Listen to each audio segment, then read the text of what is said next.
E aí, galera, tudo bom? Então, vamos comentar aqui com vocês a prova desse último domingo, a prova do TRT, né? Vamos comentar agora aqui a prova de técnico judiciário, área administrativa. A prova foi uma prova totalmente no estilo FCC, cobrando-se a literalidade do dispositivo da Constituição. Então, quem leu aqueles dispositivos cobrados no edital, certamente fez uma prova boa. A prova realmente foi bem tranquila. Então, aqui, ó, nos termos da Constituição Federal, são condições de elegibilidade para senador, quanto à idade e à nacionalidade, respectivamente, ter no mínimo. Então, queria tratar aí das condições da elegibilidade para o cargo de senador. Vamos lembrar, galera, né, com relação à idade e com relação à nacionalidade. Para ser senador, o indivíduo pode ser brasileiro nato ou naturalizado, tanto faz. Não confundir. Para ser presidente do Senado, se exige a condição de brasileiro nato. Mas para ser senador, e é o que a prova queria, pode ser brasileiro nato ou naturalizado. Com relação ao requisito idade, vamos lembrar, a Constituição Federal ela divide em 4 idades, como condição de elegibilidade: 35 anos, 30, 21 e 18. 35 anos quem é? Presidente, vice, senador. 30, governador. 18, vereador. E todos os demais cargos de 21 anos de idade. Então, aqui responderia corretamente a questão, é aqui, ó. Na minha prova, é a letra A. 35 anos e ser... Não, letra A não, galera. Letra C. 35 anos e ser brasileiro nato ou naturalizado, né? Então, 35 anos e ser brasileiro nato ou naturalizado é a que marca corretamente a questão.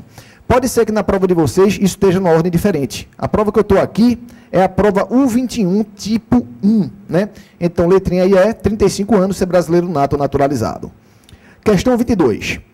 A Constituição Federal reconhece que são poderes da União independentes e harmônicos entre si apenas, questão dada, mais fácil que isso, né? Só se viesse marcado no gabarito, cobrando literalidade do artigo 2º da Constituição. Né? Quem errou essa questão aí, como diz o meu amigo, né? Professor de administrativo, estava com encosto, né? Estava com encosto, porque não tinha como errar, né? Como diz Oscar Lavilaça.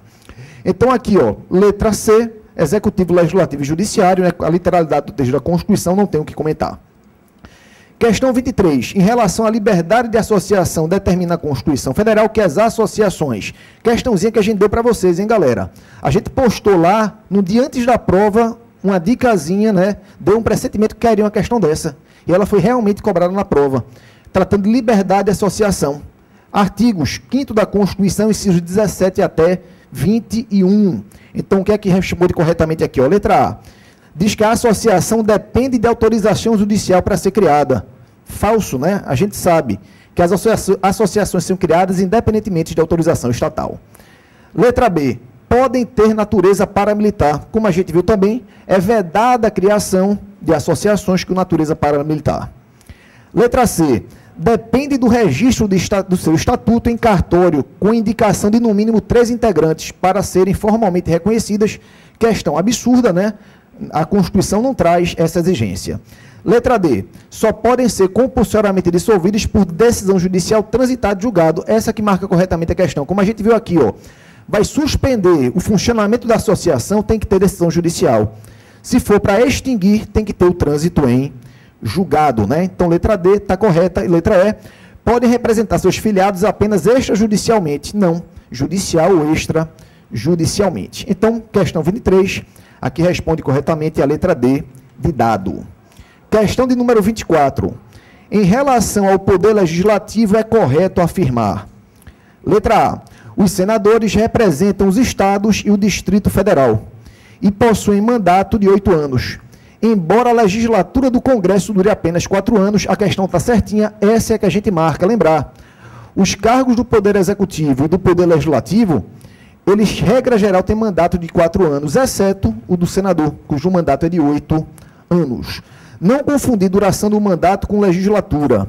Legislatura ela tem um prazo fixo de 4 anos. Então, a legislatura é de 4 e a duração do mandato é de 8. Beleza? Então, letra A. A letra B fala, o Congresso Nacional reúne-se anualmente na capital federal de 2 de janeiro a 30 de junho. E de 1º de agosto a 22 de dezembro, não, né, galera? É de 2 de fevereiro a 17 de junho. E de 1º de agosto a 22 de dezembro, então tinha que memorizar as datas aí. Letra C. Os deputados federais representam o povo. Beleza, a gente sabe que deputado federal representa o povo. E possuem mandato de 4 anos. Embora a legislatura do Congresso dure 8 anos, não. A legislatura do Congresso tem um prazo fixo de 4 anos e o mandato é de 8. Letra D. A convocação extraordinária do Congresso Nacional será feita pelo presidente da Câmara. Em caso de decretação de estado de defesa ou de intervenção federal, também não, hein, galera? Em caso de decretação de estado de defesa, pedido de autorização para estado de sítio e intervenção federal, essa convocação extraordinária é feita pelo presidente do Senado Federal, que é o presidente do Congresso, e não pelo presidente da Câmara. E letra E. As CPIs são permanentes e possuem poderes para apurar fatos de relevância política, bem como para aplicar sanções. Falso também, né? Dois errinhos aí. Primeiro, CPI não é uma comissão permanente, CPI é uma comissão temporária. Ela só dura no prazo previsto no estatuto da sua criação. Está lá no artigo 58, parágrafo 3º da Constituição. Elas têm um prazo determinado para funcionar. Então, primeiro errinho. E o outro errinho aí, né, que diz que ela pode aplicar sanção. CPI investiga, ela não aplica sanção. Então, questão de número 24, a correta é a letra A. Questão de número 25. Em relação ao tema responsabilidade do presidente da República, considere, aí tinha que saber o artigo 85 da Constituição. Então, primeiro aqui, ó. Compete privativamente ao Senado processar e julgar o presidente da República nos crimes de responsabilidade, podendo sancioná-lo com pena de privação de liberdade e inabilitação por 8 anos para o exercício de função pública. É raro, né, galera? Lembrar, presidente, ele responde por crime comum no STF, por responsabilidade no Senado. Entretanto, o Senado, ele só pode aplicar 2 sanções, que é a perda do cargo ou função e a inabilitação por 8 anos para o exercício de qualquer função pública. Então, quando fala aqui que ele poderia aplicar a pena de privação de liberdade, a questão está incorreta. Com isso, a gente já anula aqui, ó, a gente já afasta a letra A letra C e a letra E. Próxima. O presidente da República, na vigência de seu mandato, não pode ser responsabilizado por atos estranhos ao exercício de suas funções. É a chamada de responsabilidade penal relativa. Durante o mandato, o presidente ele só responde se o ato praticado tiver um nexo de causalidade com o exercício de suas atribuições. Artigo 85 da Constituição, questão está certinha. E terceira, enquanto não sobrevier sentença condenatória nas infrações penais comuns, o presidente da República não estará sujeito à prisão. Certinho também, a gente sabe que presidente ele não pode sofrer prisão temporária, ele não sofre prisão cautelar, ele não sofre prisão civil, ele só pode ser preso em razão de sentença penal condenatória. Então, a segunda e a terceira estão corretas, né? Então, ficou aí letra D de dado, é a que tem que ser marcada. E a última da nossa provinha, sobre a Justiça do Trabalho, de acordo com a Constituição Federal, é correto afirmar que, né, não poderia deixar de cair uma questão sobre Justiça do Trabalho, obviamente.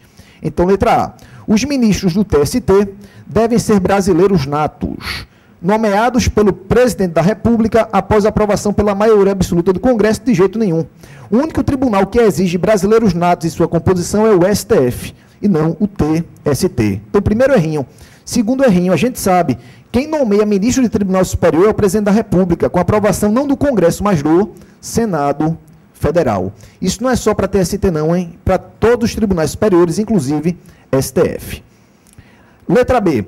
O Tribunal Regional do Trabalho compõe-se de, no máximo, 7 juízes, recrutados, quando possível, da respectiva região, e nomeados pelo presidente da República, dentre brasileiros com mais de 30 e menos de 65 anos de idade.